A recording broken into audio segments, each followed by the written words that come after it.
Now, you've written for a lot of other artists. Yep. Now, I know you've written for like J-Lo and stuff like that, right? Mm-hmm. Now, have you written for other rappers? Of course. Okay, can you say who they are? Fat Joe, Jay-Z, Memphis Bleak. You know, it's a nice list of people. Okay, hold on a second. You wrote for Jay-Z. Hook, yeah. The hook. Yeah. The Can I Get A? Yeah, hook? absolutely. Okay, but you didn't write any of his verses. Nah, man. Rappers don't write verses for each other. So that's a no-no in your eyes.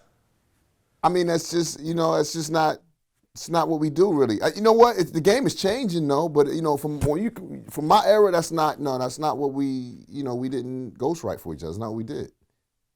Well, I mean, to be fair, DOC and Cube wrote a lot of Eazy-E stuff. Absolutely. Eazy-E is not a rapper though. It's different. Just like Dre never claimed to be a rapper. Diddy never claimed to be a rapper. You know what I'm saying? They're not rappers. When you put that pen to paper, you're a rapper. Okay. Point blank period.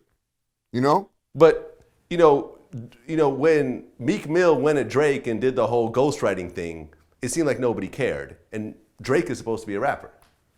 Drake is a rapper. Right. Right. But nobody cared. Nobody cared. Nobody cared. We're in a new era. New day and age, new time. You know what I'm saying? People don't care. Except if somebody else does it. Now, if I go get me a bunch of ghostwriters right now and then make me a classic album right now with the ghostwriters and did it, the motherfuckers would tear me apart. You know what I'm saying? But, some could get away with it and some can't. That's just the way it is, man. It's hip-hop. I don't get it sometimes. Sometimes things make no sense. Sometimes 2 and 2 equals 6, and it just doesn't make sense. Well, yeah, I mean, even recently, we did an interview with this white rapper kid named Slim Jesus, where, you heard about this kid? Yeah, I heard about Slim. Yeah, so his first video had him, with a bunch of guns, talking about kidnapping people and shooting up your block and all that. Yeah. And when I did the interview with him, he said, for the most part on the street shit, like, I got homies that are in that shit, and I know people who are, and people around me. I mean, I'm not out here catching bodies and shit, obviously. Like, I'm fucking smart. But, like, I mean, I know people, and I've been, in some situations, but I'm not, like, out here fucking killing people. No one in hip-hop has ever done that. Am I right? Am I right? No, as two hip-hop people, me and you, do you remember anyone coming out and saying, I'm making up all this shit. I'm not from the streets. I ain't never bust my gun. I'm making it all. I've never sold no drugs. All this is made up. Nobody ever said that, Vlad, because that wasn't so. You understand what I'm saying?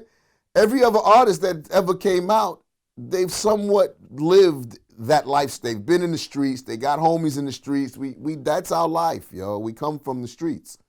It's not like that anymore. MTV changed that. You understand?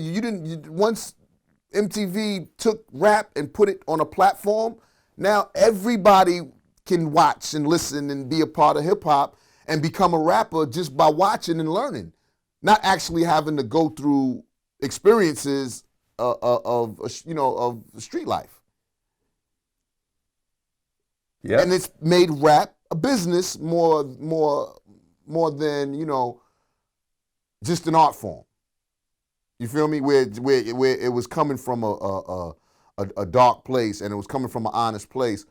It doesn't have to be that anymore. A dude could watch and listen to music and listen to hip hop and learn how to rap and become a rapper, and his subject matter is going to be whatever the fuck he feels like rapping about. You know what I'm saying? Well, but there's always been like non-street type rappers, like rap. You know what I'm saying? Like, right. There's always been dudes that basically, the Fresh Prince, Will Smith, he didn't come out on no street shit. Right. He didn't rap about street shit. You know what I'm saying? He didn't rap about street shit. You've had that. You've always had that element of just fun, right? I guess middle class rap. Like there's always been some element of it. Even Public Enemy. Chuck D admitted that he never grew up in a rough environment. He grew up in a middle class household, and you know what I'm saying? Like, 2-family household and stuff like that. He never tried to front like he came from a really bad, hard situation growing up. Yeah. And no one held that against him. But no one's ever just made up a bunch of shit and just said, I'm a street rapper, but I'm not really a street rapper. Yeah, listen, Vlad, this shit is all over the place right now, man.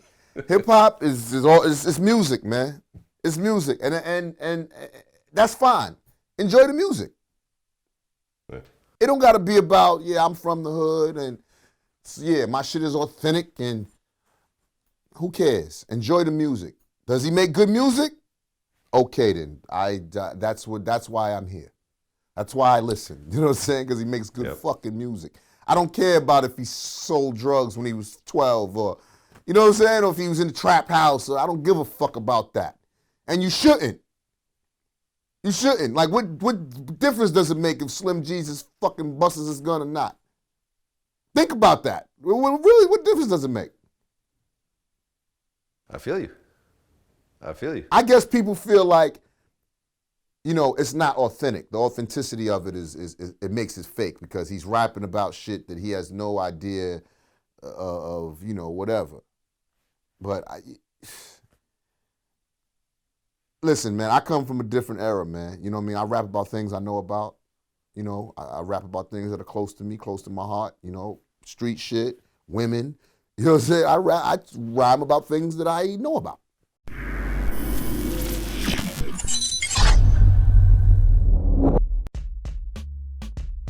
Nowadays, they want me to be offbeat again. They like, oh, Silk, you be old Silk, you know what I'm saying? But I think I have my own style, which I don't think is right or wrong. So, and if you go back and listen, I had a chance to listen to my own music. I'm like, wow, that was pretty good. But he gonna be back soon, you know what I mean? That's my brother. He just, you know what I'm saying, going through it. So, you know what I mean? So we gonna be back strong. We gonna be back pretty strong right now, but we keeping it going.